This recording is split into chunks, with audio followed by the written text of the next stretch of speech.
Ma mère a oublié un cadeau pour mon fils à Noël.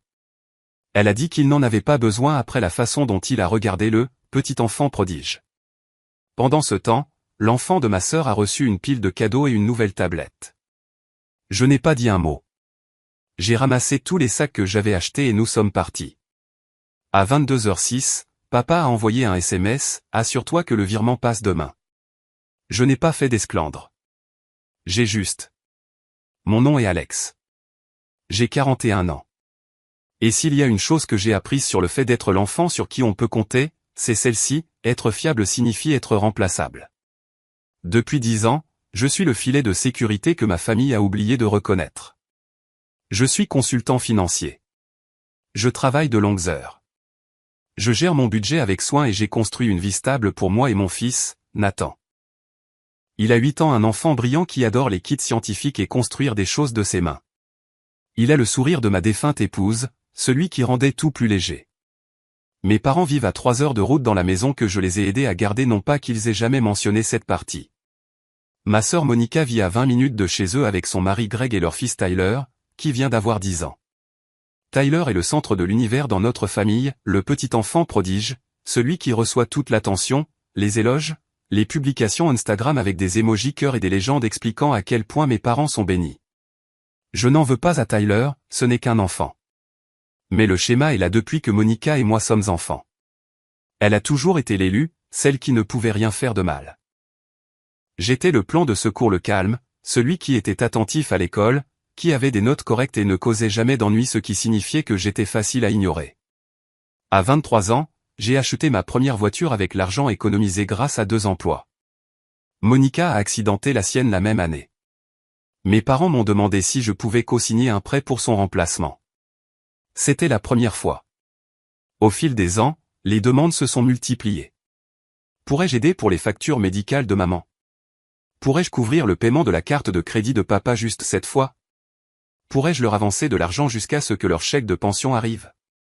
À chaque fois, la réponse était oui. À mes 30 ans, j'ai réalisé que je n'aidais pas seulement occasionnellement. Je couvrais leurs prêts hypothécaires chaque mois, payais leur assurance automobile et effaçais les dettes de carte de crédit de Monica chaque trimestre. Ils ne demandaient plus directement, ils s'attendaient simplement à ce que les transferts continuent. Et j'ai laissé faire parce que je pensais que c'était ce que faisait une famille. Ma femme, Sarah, savait. Elle n'aimait pas ça, mais elle comprenait. Elle avait grandi dans une grande famille où tout le monde mettait la main à la pâte. À la naissance de Nathan, elle m'a fait promettre que nous le protégerions en priorité, garder nos économies séparées et s'assurer qu'il ait toujours ce dont il avait besoin. Elle est décédée il y a 3 ans. Un cancer. Ce fut rapide, brutal, et cela m'a vidé d'une manière que je ne comprends toujours pas complètement. Mes parents sont venus à l'enterrement, ils sont restés 2 heures. Monica n'est pas venue du tout, elle a envoyé un SMS disant que Tyler avait un tournoi de football et qu'elle ne pouvait pas le rater. Après la mort de Sarah, les paiements ont continué. Je ne les ai pas arrêtés. Je ne savais pas comment. C'était comme si c'était la seule façon pour moi de contrôler encore quelque chose, d'être encore utile à des gens qui étaient censés m'aimer. Nathan et moi vivions tranquillement. Je l'emmenais à l'école, j'allais le chercher, je l'aidais pour ses devoirs et je le bordais. Nous avions nos routines, nos petites traditions. Le week-end, nous allions au musée des sciences ou construisions des fusées miniatures dans le jardin. Chaque mois, je transférais 4 000 de plus à Monica. Je couvrais leurs paiements de voiture, leurs primes d'assurance et leurs dépenses d'urgence. J'avais accès à des lignes de crédit partagées, des prêts co-signés et des comptes joints qui étaient censés être temporaires mais n'ont jamais été fermés. Ils n'ont jamais dit merci. Pas une seule fois en 10 ans. Je me disais que cela n'avait pas d'importance. Je faisais ce qu'il fallait, en étant le fils fiable, le frère responsable. Mais au fond de moi, je connaissais la vérité. Je n'étais pas fiable, j'étais invisible. Un compte bancaire avec un cœur qui bat. Et ce Noël, cette invisibilité est devenue impossible à ignorer. Les cadeaux que j'avais apportés pour tout le monde étaient restés à l'arrière de ma voiture. J'avais passé des semaines à les choisir, une écharpe en cachemire pour maman, un portefeuille en cuir pour papa, un livre de cuisine que Monica avait mentionné vouloir, un jeu de construction pour Tyler, et pour Nathan. J'avais emballé ces cadeaux avec soin, impatient de le regarder les ouvrir sous le sapin de mes parents, entouré de sa famille. Je pensais que peut-être cette année serait différente. Peut-être que cette année, il nous verrait. J'avais tort. Nous sommes arrivés à midi. La maison sentait la cannelle et le jambon rôti. Le sapin de Noël se dressait dans le coin du salon, entouré de cadeaux emballés dans du papier brillant avec des nœuds élaborés. Les yeux de Nathan se sont illuminés en le voyant. Il parlait de Noël chez papy et mamie depuis des semaines. Monica était déjà là avec Greg et Tyler. Tyler était assis sur le canapé, jouant sur une tablette, les jambes ballantes.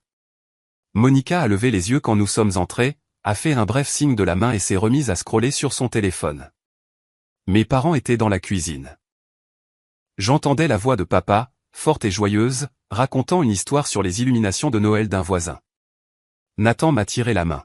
« Papa, on peut mettre nos cadeaux sous le sapin. » J'ai souri et hoché la tête. Nous avons porté les sacs à l'intérieur. J'ai posé les cadeaux avec précaution, les disposant près des autres. Nathan a placé celui qu'il avait choisi pour Tyler au-dessus un petit ensemble Lego qu'il avait acheté en économisant son argent de poche. Maman est sortie de la cuisine, s'essuyant les mains sur une serviette. Elle a souri le genre de sourire qui n'atteint pas vraiment les yeux. « Alex, tu as réussi à venir. Je n'étais pas sûr que tu viendrais. » Je ne savais pas quoi répondre. J'avais confirmé 3 fois au cours de la semaine dernière. « Eh bien, le déjeuner est presque prêt. Allez-y, asseyez-vous. » Nous avons mangé. La conversation tournait autour de moi, principalement au sujet des exploits de Tyler. Il avait gagné un concours d'orthographe. Il avait été choisi pour une équipe de football régionale. Il n'avait que des harmonicas rayonnait. Mes parents posaient question sur question, penchés en avant, totalement captivés. Nathan a essayé de partager quelque chose sur son projet scientifique. Ma mère l'a regardé, a hoché la tête une fois, puis s'est retournée vers Tyler. Après le déjeuner, nous sommes passés au salon pour les cadeaux. C'était le moment que Nathan attendait. Il était assis en tailleur sur le sol, le visage illuminé par l'anticipation. Tyler a ouvert ses cadeaux en premier, une voiture télécommandée, une pile de jeux vidéo, une nouvelle veste d'hiver et une mise à jour de sa tablette le dernier modèle, emballée avec un nœud si grand qu'il couvrait presque la boîte. Il a déchiré le papier, s'arrêtant à peine pour dire merci, passant déjà au paquet suivant. Nathan regardait en silence. Puis maman s'est levée, inspectant les cadeaux restants. Elle a ramassé les cadeaux que Nathan et moi avions apportés, les distribuant un par un. Monica a ouvert le sien et a brandi le livre de cuisine. « Oh, c'est gentil. Merci. » Papa a déballé le portefeuille, a passé son pouce sur le cuir et a hoché la tête. « Bonne qualité. » Maman a ouvert l'écharpe, l'a drapée sur ses épaules et a souri. « Très attentionné, Alex. » Puis elle a regardé Nathan. Elle a incliné la tête, son expression changeant pour devenir quelque chose que je ne pouvais pas tout à fait déchiffrer. « Nathan, mon chéri, je suis désolé. J'ai oublié de t'acheter un cadeau cette année. » Le silence s'est installé dans la pièce. Nathan a cligné des yeux, ses petites mains posées sur ses genoux. J'ai senti ma poitrine se serrer. Sa voix est restée légère, presque désinvolte. « Tu n'en as pas vraiment besoin de toute façon. Pas après la façon dont tu as regardé Tyler tout à l'heure. Tu sais qu'il est le petit enfant prodige ici, mon cœur. Il travaille très dur pour tout ce qu'il obtient. » Le visage de Nathan s'est effondré. Pas de manière dramatique, juste un petit affaissement le genre qui brise le cœur d'un parent au ralenti. Il m'a regardé, les yeux se remplissant de larmes qu'il essayait désespérément de ne pas laisser couler. Monica a ri pas fort, juste un petit rire étouffé, comme si maman avait fait une blague inoffensive. « Maman, tu es terrible. » Mais elle n'était pas en désaccord. Greg n'a pas levé les yeux de son téléphone. Papa a bougé sur sa chaise, mal à l'aise mais silencieux.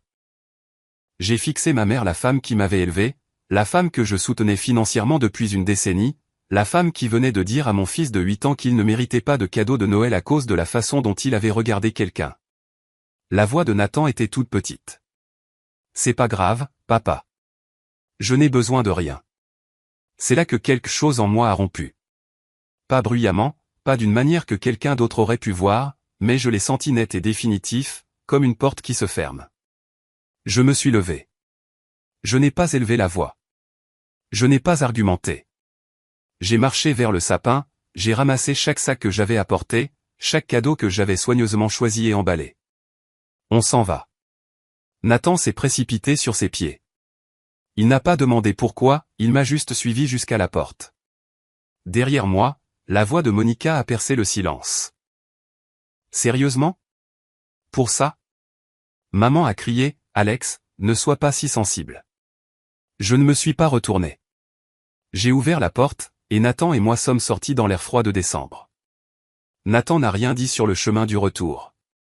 Il regardait par la fenêtre, les mains jointes sur ses genoux, le visage détourné. Je voulais dire quelque chose de réconfortant, quelque chose qui effacerait ce que ma mère avait fait, mais je ne trouvais pas les mots. Quand nous nous sommes garés dans l'allée, il a enfin parlé. Papa, est-ce que j'ai fait quelque chose de mal? J'ai coupé le moteur et je me suis tourné vers lui. Ses yeux étaient rougis. Ma gorge était serrée. Non, bonhomme. Tu n'as rien fait de mal. Il a hoché la tête lentement, mais je voyais bien qu'il ne me croyait pas. À l'intérieur de l'appartement, j'ai remis les cadeaux dans le placard. Nathan est allé dans sa chambre sans qu'on lui demande. J'ai entendu le léger clic de sa porte se fermer. Pendant un long moment, je suis resté planté dans le couloir, fixant le vide, essayant de digérer ce qui s'était passé. Ma mère a oublié un cadeau pour mon fils. Non, ce n'était pas la vérité. Elle n'avait pas oublié. Elle avait fait un choix. Elle avait choisi de l'humilier devant toute la famille. Elle avait choisi de lui dire, avec des mots qu'un enfant n'oublierait jamais, qu'il n'était pas aussi important que Tyler. J'ai pensé à toutes les fois où j'avais été ignoré, les anniversaires où personne n'appelait, les réussites qui passaient inaperçues, les moments où j'avais besoin de soutien et où je n'obtenais que le silence. J'avais accepté cela. Je m'étais dit que c'était normal. Que je n'avais pas besoin de leur approbation. Mais Nathan n'était pas moi. Nathan était un enfant qui avait perdu sa mère il y a 3 ans. Un enfant qui avait été courageux, gentil et résilient malgré un deuil que je pouvais à peine comprendre. Un enfant qui méritait mieux que ce que ma famille venait de lui faire. Je suis allé dans mon bureau et je me suis assis. Mon ordinateur était déjà ouvert. J'ai consulté mon application bancaire, fixant la liste des virements programmés, 1000 pour les paiements d'assurance automobile de Monica, les prélèvements de cartes de crédit, les contributions hypothécaires, les services publics, les factures médicales. 10 ans de paiement. 10 ans à être le portefeuille invisible. Mon téléphone a vibré. Un SMS de papa, assure-toi que le virement passe demain. Pas de, désolé pour tout à l'heure. Pas de, est-ce que Nathan va bien? Juste un rappel pour que l'argent continue de couler. J'ai posé le téléphone. Mes mains tremblaient pas de colère, mais de quelque chose de plus froid. La clarté. Pendant 10 ans, j'avais justifié ces paiements. Je m'étais dit que j'aidais. Je m'étais convaincu que la famille signifiait le sacrifice, que l'amour signifiait donner sans rien attendre en retour. Mais l'amour n'était pas censé être à sens unique. L'amour n'était pas censé blesser les personnes que l'on essayait de protéger. La voix de Nathan résonnait dans ma tête, est-ce que j'ai fait quelque chose de mal? Non, il n'avait rien fait. Mais moi, si. J'avais permis un système où ma famille prenait tout et ne rendait rien. Je les avais laissés me traiter comme un distributeur automatique. Et pire encore, je les avais laissés étendre cette cruauté à mon fils. J'ai pensé à Sarah, à la promesse que je lui avais faite à la naissance de Nathan. Le protéger en premier. Toujours. J'avais rompu cette promesse. Pas intentionnellement, mais le résultat était le même. J'avais donné la priorité à des gens qui ne se souciaient pas de nous au détriment de la seule personne qui comptait le plus. J'ai ouvert complètement mon ordinateur. Je me suis connecté à chaque compte, chaque ligne de crédit partagée, chaque point d'accès joint.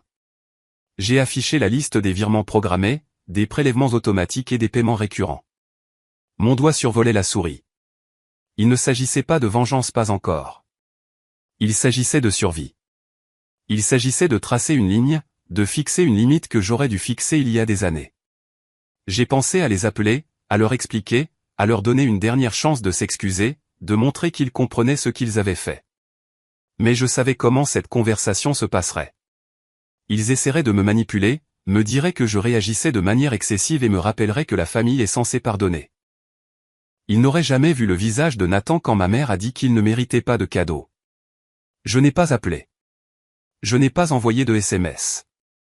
J'ai juste commencé à cliquer.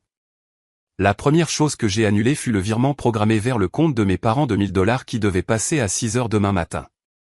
J'ai cliqué sur le bouton rouge « Annuler la transaction ». Une boîte de confirmation est apparue. J'ai cliqué sur oui. Ensuite, je suis passé au virement de Monica, 1500 $ également programmé pour demain. Annulé. Vint ensuite les prélèvements automatiques. Je me suis retiré en tant que payeur autorisé pour l'assurance automobile de mes parents. J'ai supprimé le paiement de leur carte de crédit prélevée sur mon compte chaque mois. J'ai supprimé le prêt cosigné pour le SUV de Monica, je ne pouvais pas me retirer entièrement sans un refinancement, mais j'ai retiré l'autorisation pour les prélèvements automatiques. Je suis allé sur le compte courant joint que mes parents avaient ouvert il y a des années pour les urgences. J'étais le seul à y déposer de l'argent. J'ai initié un transfert du solde restant vers mon épargne personnelle. Puis j'ai soumis une demande de fermeture du compte. J'ai ouvert la ligne de crédit partagée que j'avais ouverte pour Monica il y a 3 ans. Elle l'avait épuisée 2 fois, j'avais remboursé les 2 fois. Le solde actuel était de 7000 $. J'ai bloqué la carte, je l'ai signalée comme compromise et j'ai demandé un remplacement qui ne serait envoyé qu'à mon adresse. Mon téléphone a vibré à nouveau. Un autre SMS de papa, aussi, « Est-ce que tu peux couvrir la réparation de la chaudière ?» Le gars a dit que c'est 1200 $. Merci. J'ai fixé le message. L'audace de recevoir cela moins de 3 heures après ce qui était arrivé à Nathan était presque surréel. Il ne voyait même pas le lien. Il ne comprenait pas que leur cruauté avait des conséquences. Je n'ai pas répondu. Je suis retourné sur l'ordinateur. Je me suis connecté au compte de service public de mes parents. J'avais configuré le prélèvement automatique sur ma carte il y a des années parce qu'ils oubliaient toujours de payer à temps. J'ai supprimé mon mode de paiement. Je ne l'ai remplacé par rien. La prochaine facture serait rejetée. J'ai fait de même pour leur Internet, leur forfait téléphonique, qui incluait la ligne de Monica et celle de Tyler, leur service de streaming et la surveillance de leur domicile. Quand j'ai eu fini, il était plus de minuit. J'avais rompu tous les liens financiers auxquels je pouvais accéder immédiatement. Pour ceux qui nécessitaient plus de paperasse, comme les prêts co-signés et les comptes joints, je les ai marqués pour un suivi. Je devrais me rendre dans une agence bancaire, peut-être avec un avocat. Je me suis adossé à ma chaise, fixant l'écran. L'appartement était silencieux. Nathan dormait. Le seul son était le ronronnement du réfrigérateur dans la cuisine. Je ne ressentais rien ni colère, ni culpabilité, juste un étrange calme vide. J'ai pensé à les appeler, à les prévenir, à leur donner une chance de s'excuser pour arranger les choses avant que le contre-coup ne les frappe. Mais je savais comment cela se passerait. Ils minimiseraient la chose. Diraient que Nathan faisait du cinéma. Me diraient que je les punissais pour une seule erreur. Sauf que ce n'était pas une seule erreur. C'était 10 ans de profit, 10 ans d'effacement, 10 ans à être invisible jusqu'à ce qu'ils aient besoin de quelque chose. J'ai ouvert mes emails. J'ai rédigé un message pour mon père. Je ne l'ai pas envoyé, je l'ai juste tapé, laissant les mots là sur l'écran. Tu m'as envoyé un SMS pour t'assurer que le paiement passerait demain. Ce ne sera pas le cas. Aucun d'entre eux ne passera. J'ai annulé chaque virement, chaque prélèvement, chaque compte partagé. Vous comprendrez pourquoi. Je l'ai enregistré comme brouillon. Je ne l'ai pas envoyé. Pas encore. Mon téléphone a vibré à nouveau. Cette fois, c'était Monica, maman a dit que tu avais pété les plombs et que tu étais parti. C'est quoi ton problème? J'ai posé le téléphone face contre table sur le bureau. Je n'avais pas l'énergie d'expliquer à quelqu'un qui ne comprendrait jamais. Monica avait passé sa vie entière à tout recevoir sur un plateau. Elle n'avait jamais eu à se battre pour être reconnue, jamais eu à mendier une place à table. Elle ne verrait pas cela comme une justice, elle le verrait comme de la cruauté. Mais c'était son problème maintenant, plus le mien. J'ai fermé l'ordinateur. Demain matin, les paiements automatisés échoueraient. À midi, il commencerait à recevoir des alertes. Le soir, il réaliserait l'ampleur de ce que j'avais fait, et je serais ici, à construire une nouvelle frontière qu'il ne pourrait pas franchir. Le premier appel est arrivé à 7h43. J'étais en train de préparer le petit déjeuner de Nathan, des œufs brouillés et du pain grillé quand mon téléphone a commencé à vibrer sur le comptoir. Le nom de papa a illuminé l'écran. J'ai laissé sonner. C'est passé sur la messagerie. Il a rappelé à 7h51. Puis 8h02. Puis 8h14. Nathan a levé les yeux de ses céréales. Tu ne vas pas répondre? Pas maintenant, bonhomme.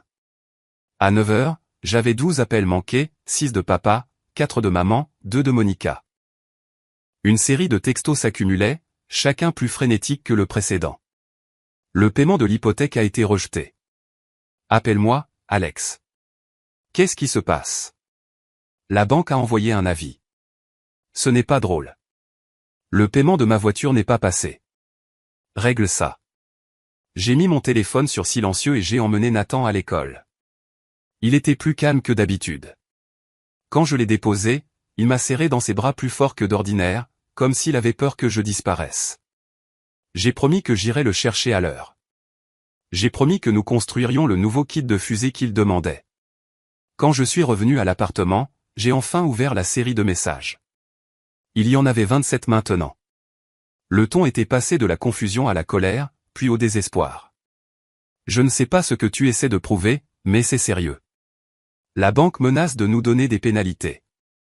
Appelle-moi maintenant, Alex. S'il te plaît. Quoi que nous ayons fait, nous pouvons en parler. Règle juste les paiements. Est-ce que tu fais vraiment ça à cause d'hier? Grandis un peu.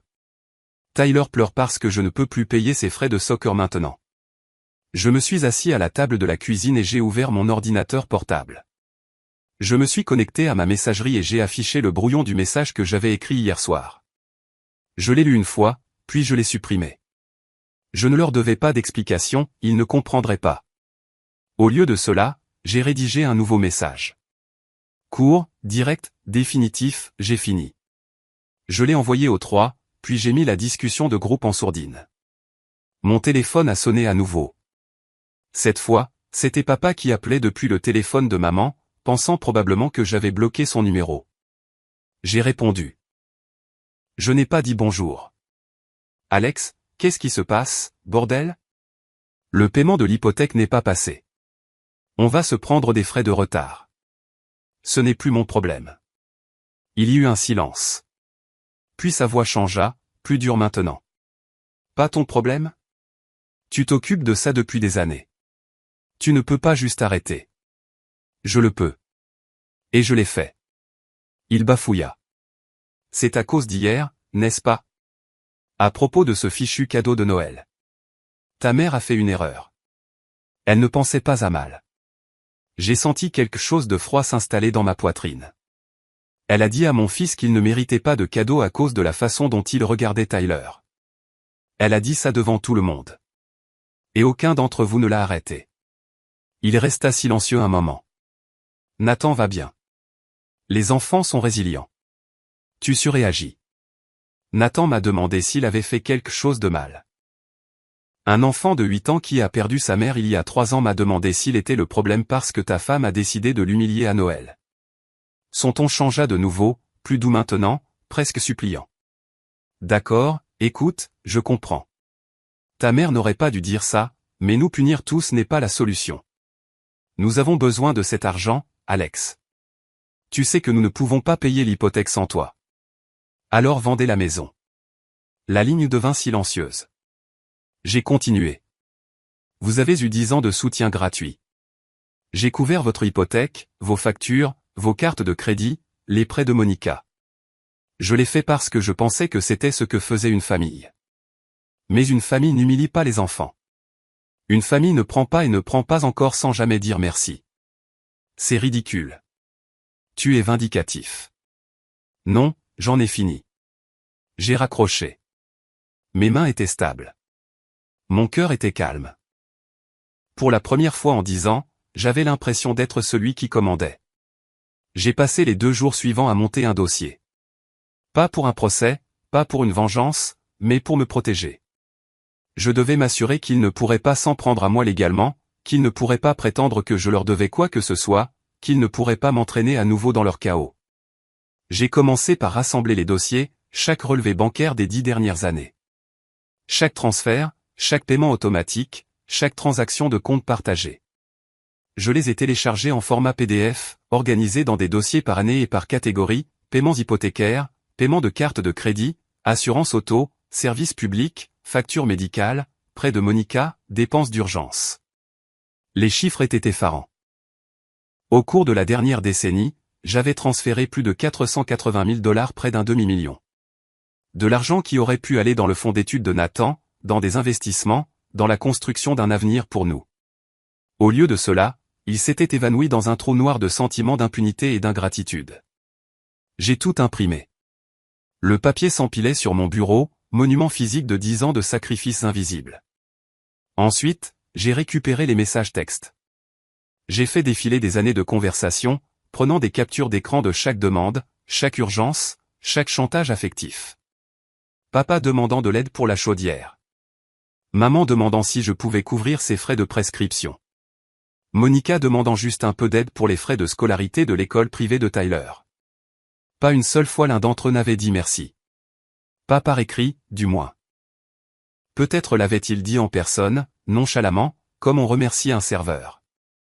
Mais il n'y avait aucune trace de gratitude, aucune reconnaissance de ce que je faisais. J'ai sauvegardé chaque capture d'écran, les ai organisées par ordre chronologique et les ai ajoutées au dossier. Ensuite, je me suis attaqué aux documents juridiques. J'ai sorti les prêts cosignés, les comptes joints, les lignes de crédit partagées. J'ai fait des copies de chaque accord, de chaque page de signature, de chaque avenant. J'ai surligné les sections qui décrivaient mes responsabilités et les leurs. Pour le cosignataire de l'hypothèque, j'ai confirmé que mon nom n'était pas sur l'acte de propriété. J'étais un garant, pas un propriétaire. Cela signifiait que je n'avais aucun droit légal sur la maison, mais il ne pouvait pas non plus me forcer à continuer de payer. J'avais pris le risque, oui, mais l'obligation était liée à leur responsabilité principale, pas à la mienne. Pour le prêt du SUV de Monica, la même chose s'appliquait. J'étais le cosignataire. Si elle faisait défaut, la banque pouvait s'en prendre à moi, mais je pouvais aussi la forcer à refinancer ou à vendre le véhicule. J'ai signalé cela pour mon avocat. Le jeudi après-midi, je suis allé voir un avocat. Son nom était Marcus Chin. Il était spécialisé dans les litiges financiers familiaux. Je l'avais trouvé par l'intermédiaire d'un collègue, quelqu'un qui avait traversé un divorce difficile et qui disait le plus grand bien de la capacité de Marcus à démêler des situations compliquées. Le bureau de Marcus était situé en centre-ville, dans un immeuble élégant aux murs de verre et au mobilier moderne. Je me suis assis en face de lui à une table de conférence polie et j'ai disposé les dossiers. Il les a feuilletés, l'expression neutre, prenant des notes sur un bloc légal. Lorsqu'il eut terminé, il leva les yeux vers moi. C'est substantiel. Depuis combien de temps les soutenez-vous ? 10 ans. Il hocha lentement la tête. Et ils n'ont jamais formalisé d'accord de remboursement ? Aucun contrat écrit. J'ai secoué la tête. C'était juste tacite. Il demandait, je donnais. Marcus se renversa dans sa chaise. Voici la bonne nouvelle, vous n'êtes pas légalement obligé de continuer à les soutenir. Les prêts cosignés sont plus délicats, mais nous pouvons nous en occuper. La plus grande préoccupation est de savoir s'ils pourraient essayer de prétendre que vous avez passé des accords verbaux ou fait des promesses implicites. Ils essaieront. Mon père a déjà dit, tu t'occupes de ça depuis des années et tu ne peux pas juste arrêter au point. Marcus sourit, non sans gentillesse. Ce n'est pas un argument juridique. C'est de la culpabilité. Et la culpabilité ne tient pas devant un tribunal. Il m'a expliqué les étapes suivantes. Nous enverrions des avis formels aux sociétés de prêt, les informant que je retirais mon consentement pour les paiements automatiques et demandant une documentation sur mes obligations. Pour les comptes joints, nous les fermerions et redistribuerions les soldes restants. Pour la ligne de crédit partagée, nous la bloquerions et négocierions un règlement ou un plan de remboursement.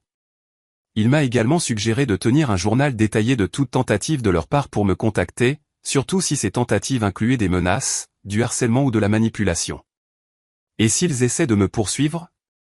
Marcus m'a regardé droit dans les yeux. Pourquoi ?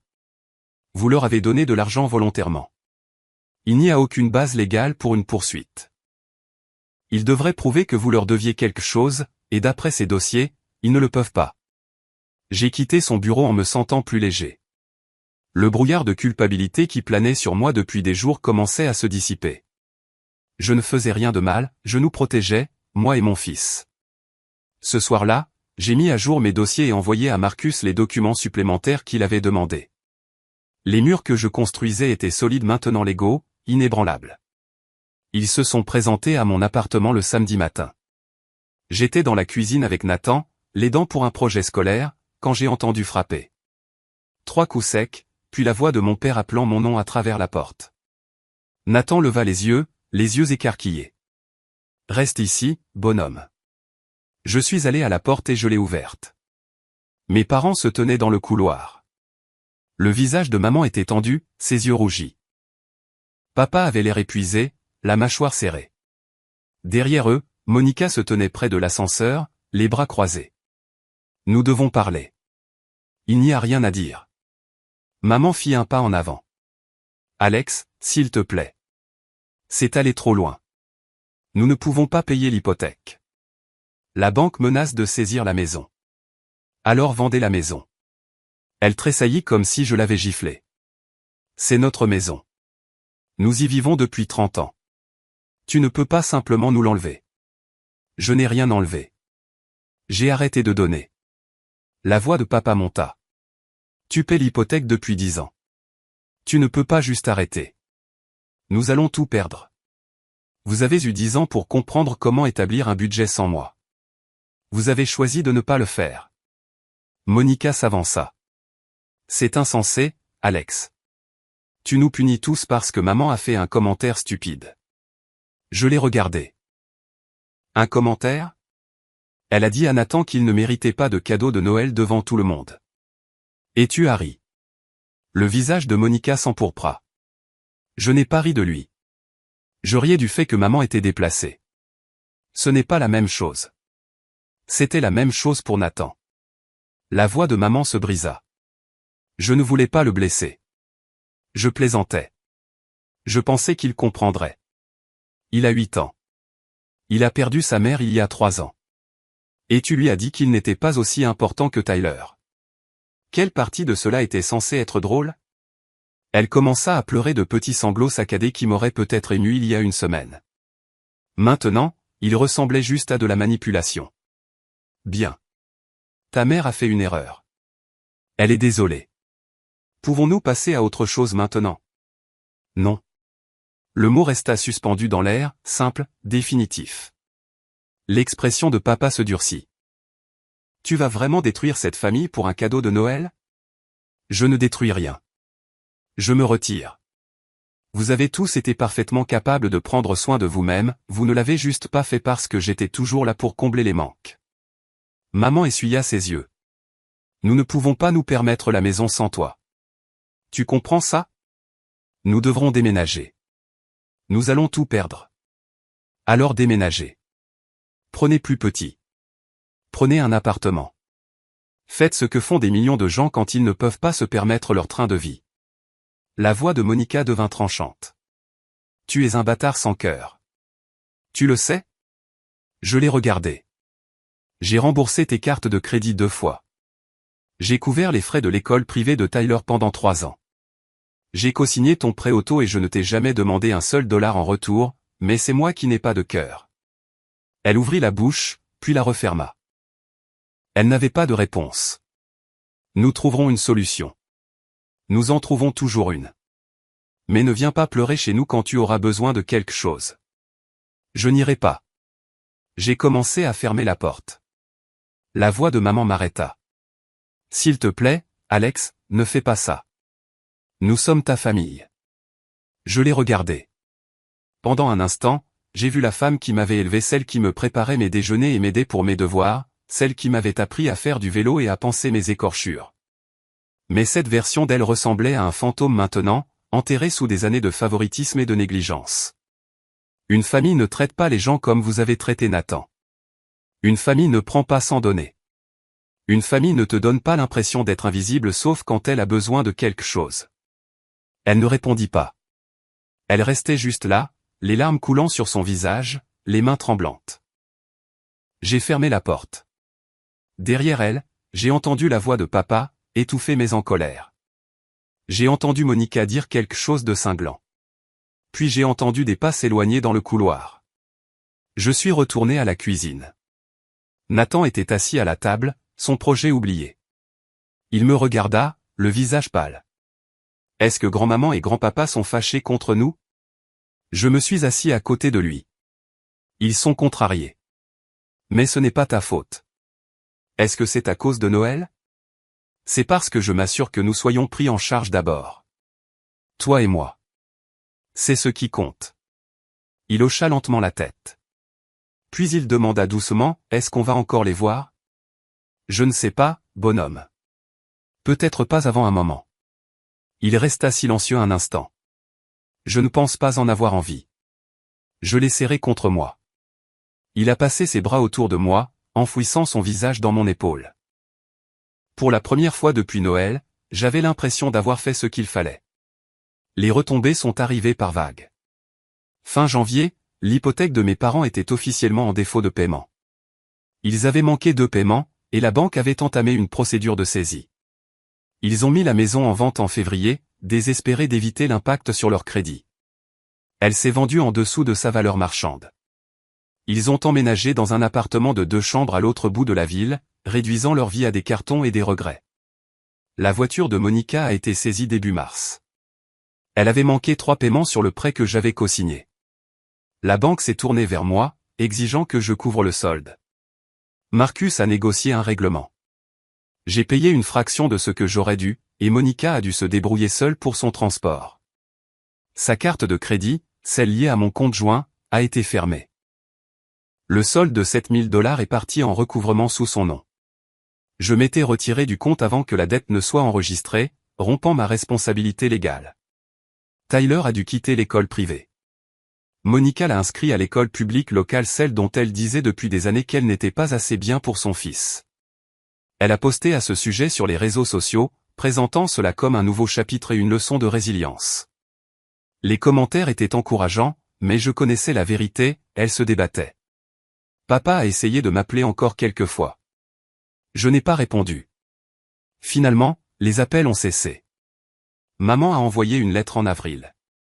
Elle était écrite à la main, 3 pages d'excuses et d'explications. Elle disait qu'elle comprenait pourquoi j'étais contrarié. Elle disait que Nathan lui manquait. Elle disait qu'elle espérait que nous trouverions un jour un moyen de nous réconcilier. Je l'ai lu une fois, puis je l'ai classé. Peut-être qu'un jour je répondrai, mais pas aujourd'hui. Nathan et moi avons instauré un nouveau rythme. Nous avions plus d'argent maintenant, de l'argent qui ne disparaissait pas dans les urgences des autres. J'ai ouvert un fonds d'études pour lui, quelque chose que Sarah et moi avions toujours prévu de faire, mais que nous repoussions sans cesse car il y avait toujours une autre facture à payer. Nous avons pris des vacances en été, juste tous les 2. Nous sommes allés sur la côte, avons logé dans une petite cabane et passé une semaine à explorer les bassins de marée et à faire voler des cerfs-volants. Nathan a ri plus qu'il ne l'avait fait depuis des mois. Il a recommencé à parler de sa mère, partageant des souvenirs, posant des questions. C'était comme une guérison. À l'automne, j'ai obtenu une promotion au travail. Les heures supplémentaires que j'avais accumulées, la concentration que j'avais pu donner sans les distractions financières constantes, ont porté leurs fruits. Mon patron l'a remarqué. Mes collègues l'ont remarqué. Pour la première fois depuis des années, j'avais l'impression de construire quelque chose pour moi, pas seulement de maintenir une structure croulante pour des gens qui s'en fichaient. Nathan a rejoint un club de robotique à l'école. Il rentrait chaque semaine avec des histoires de circuits et de moteurs, le visage illuminé d'excitation. Il s'est fait des amis. Il a commencé à inviter des enfants à la maison pour jouer. Notre appartement s'est rempli de rires et de bruit, le genre de chaos qui ressemblait à la vie plutôt qu'à la survie. Un soir de décembre, exactement un an après le Noël qui avait tout changé, Nathan et moi étions assis sur le canapé à décorer notre propre sapin. Il était plus petit que celui de mes parents, mais c'était le nôtre. Nous avons accroché des décorations, installé des guirlandes et mis de la musique. Nathan leva les yeux vers moi. « Papa, est-ce qu'on va chez grand-maman et grand-papa cette année ? » « Non, bonhomme. On reste ici. » Il hocha la tête. « C'est correct. Je préfère ça comme ça. » Je l'ai serré contre moi. Moi aussi. Plus tard cette nuit-là, après que Nathan fut allé se coucher, je me suis assis près du sapin, regardant les lumières vaciller. Mon téléphone était silencieux, pas de textos frénétiques, pas de chantage affectif, pas de rappel de paiement. J'ai pensé à l'année écoulée, la colère, la peur, les moments où je m'étais demandé si j'avais fait la bonne chose. Mais assis là, dans la chaleur tranquille de notre appartement, je connaissais la réponse. Je nous avais choisis. Et c'était le seul choix qui importait.